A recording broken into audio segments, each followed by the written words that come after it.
Selamat pagi jemaat sekalian yang dikasihi Yesus Kristus. Kiranya kita tetap semangat dan dalam rasa syukur selalu. Sebelum kita disapa oleh firman Tuhan, mari kita lebih dahulu menundukkan hati dan pikiran kita. Marilah kita berdoa. Damai sejahtera Allah yang melampaui segala akal, itulah kiranya yang memelihara hati dan pikiranmu di dalam Yesus Kristus Tuhan kita. Amin. Firman Tuhan pada hari ini Selasa tanggal 26 April 2022 terambil dari kitab Ratapan 3 ayat 39. Firman Tuhan berkata, "Mengapa orang hidup mengeluh? Biarlah setiap orang mengeluh tentang dosanya." Dalam bahasa Batak dikatakan, "Boasa saya marmungut-munguti jolmana mengului. Dopak dosa namanian marmungut-mungut be."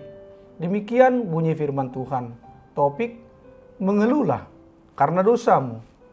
Jemaat Kristus yang saya kasihi, setiap manusia dalam kehidupannya pasti memiliki masalah yang dikeluhkan. Pertama, manusia mengeluh karena rasa sakit. Dua, manusia mengeluh karena mengalami kegagalan.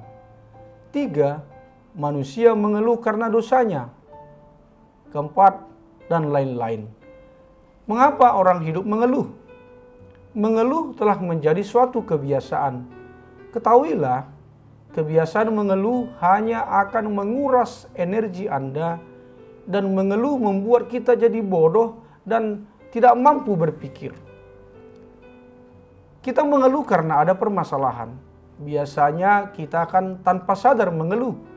Bisa secara spontan atau lewat perbincangan bersama teman yang biasa disebut curhat. Kita mengeluh karena kita kecewa bahwa realitas yang terjadi tidak sesuai dengan harapan atau keinginan kita. Anda perlu menyadari bahwa hal ini akan terjadi hampir setiap hari dalam kehidupan, yaitu kenyataan yang terjadi seringkali tidak sesuai dengan apa yang kita inginkan. Mengeluh bisa membuat diri kita ingin marah, tetapi bisa juga seseorang mengeluh untuk mengharapkan simpati atau mendapatkan pengakuan dari sekitarnya dengan cara mengeluh. Dalam kitab Ratapan 3 ayat 39 dikatakan, "Mengapa orang hidup mengeluh? Biarlah setiap orang mengeluh tentang dosanya." Ayat ini bukan mengizinkan umat untuk mengeluh terhadap penderitaan yang diterima sebagai konsekuensi dosa, melainkan kata mengeluh ini berarti umat harus fokus untuk mengakui dosa dan sungguh-sungguh menyesal atas dosa yang telah diperbuat. Tindakan yang mau mengakui kesalahan dan menyadari titik-titik kelemahan yang dapat menjadi penyebab jatuh dalam dosa adalah langkah awal yang harus diambil oleh seorang yang menyatakan pertobatannya. Jadi di balik semua hal yang kita sering keluhkan, pasti ada hal yang dapat kita renungkan. Hal ini ingin menegaskan terhadap bangsa Israel dan kita semua bahwa setiap keluhan yang ada dalam diri kita, kita serahkan padanya yang dapat menghapus segala keluhan kita. Saudaraku semuanya di dalam Yesus Kristus, layakkah manusia mengeluh kepada Tuhan yang mengizinkan penderitaan datang akibat salah dan dosanya? Jika seorang anak dilarang oleh orang tuanya bermain api supaya jangan terbakar, tetapi sang anak tidak mengindahkannya dan berakibat tangannya terbakar, layakkah sang anak berkeluh kesah kepada orang tuanya? Galatia 6 ayat 7 mengatakan, "Jangan sesat, Allah tidak membiarkan dirinya dipermainkan, karena apa yang ditabur orang itu juga yang akan dituainya."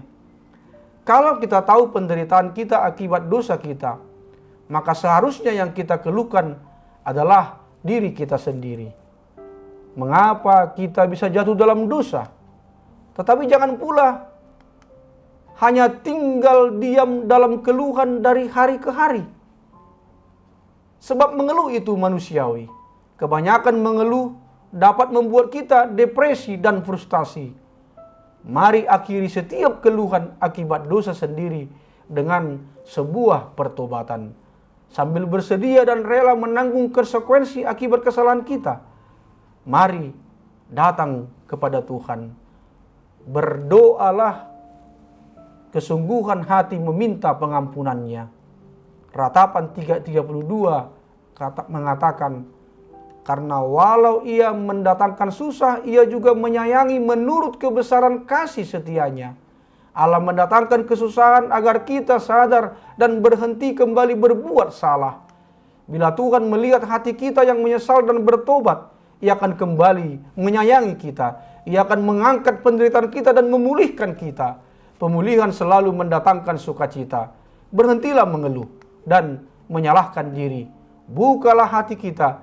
Izinkan Tuhan masuk memulihkan mulai dari hati kita. Hati adalah pusat kehidupan. Jika hati kita telah dipulihkan, maka damai sejahtera Allah akan memenuhi segenap hidup kita. Amin. Marilah kita berdoa. Terima kasih ya Bapa atas firman-Mu yang mengingatkan kami orang percaya supaya kami mau menggantikan keluhan sebagai akibat dari dosa kami dengan pertobatan dan menunjukkan buktinya dengan perbuatan yang menyenangkan hati Tuhan dan juga sesama kami di dalam ketaatan dan kesetiaan serta kasih yang daripada Tuhan.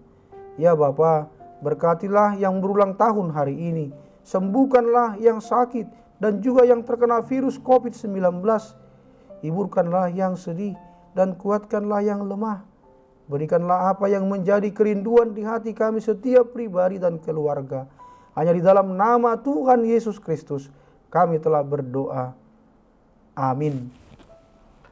Selamat pagi, selamat beraktivitas, salam sehat, tetap semangat, dan bersyukur Tuhan Yesus memberkati.